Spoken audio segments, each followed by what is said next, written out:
Every woman has a story, and here's a piece of mine. I went bankrupt on having shits to give. I think some of you might have too. When I was little, I had an abundance of confidence, like overabundance. I had to try out for the softball team, and it wasn't like a you have to be good to make the team. It was like a let's spread the bad people out thing.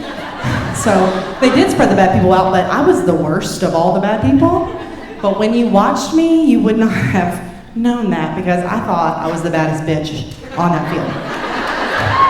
I mean, like they're throwing fly balls. It's totally flying past me. I run, I get it, I throw it. Just like cheering it on, through my legs, striking out. Every single time it was done, I was like, yes!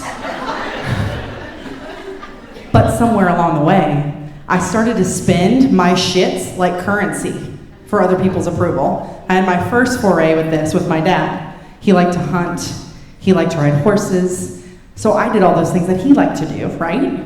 But then whenever I had something that I wanted to do, I would look out into the crowd and he wouldn't be there. And it was so disappointing.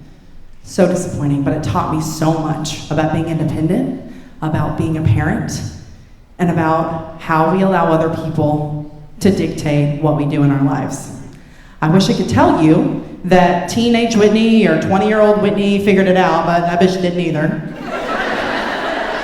She still made decisions based on how other people would perceive her. But I wouldn't change the journey because it led me to none of the shitsville, and you cannot get to none of the shitsville unless you go absolutely broke on it, y'all.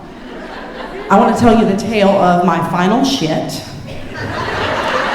It's a doozy. It's literal and figurative, actually, because it was the birth of my son, Cooper. He's beautiful. Can you make it out? So here's the deal. I am naked as the day I myself entered the world, and I am the size of an African elephant, and my chute is facing the door. I'm on my hands and my knees because I'm having a baby. And this very just good-looking anesthesiologist comes to tell me that he cannot give me the epidural, that it is too late. So I did what any crowning woman would do. And I looked into the windows of his soul and I told him he was fucking dead to me. And I was gonna do this shit myself. Which I did. So I birthed my literal and figurative last shit. And as my last, praise you God, my last child, please don't ever knock me up again, child entered the world, I realized that I did not have time to worry about what that good-looking anesthesiologist saw. I didn't worry about what my lady parts were doing. I didn't worry about the fact that I was seriously butt naked. And that I was covered in all sorts of fluids. All I cared about was that I had a job to do, you guys. And I did the damn job. And from that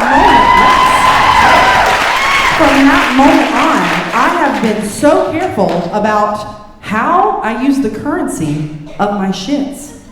The only person that I seek approval from, that I make deposits in the shit bank for, is me.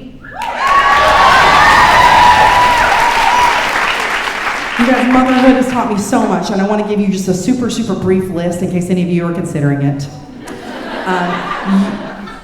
If you have children, you need to just give up on trampolines. Also, if you don't have children and you have boobs that stand where they're supposed to, please show everyone. Because one day they'll be empty in that and you will be so pissed you didn't. Get on that naked beach and knees. You should have done it.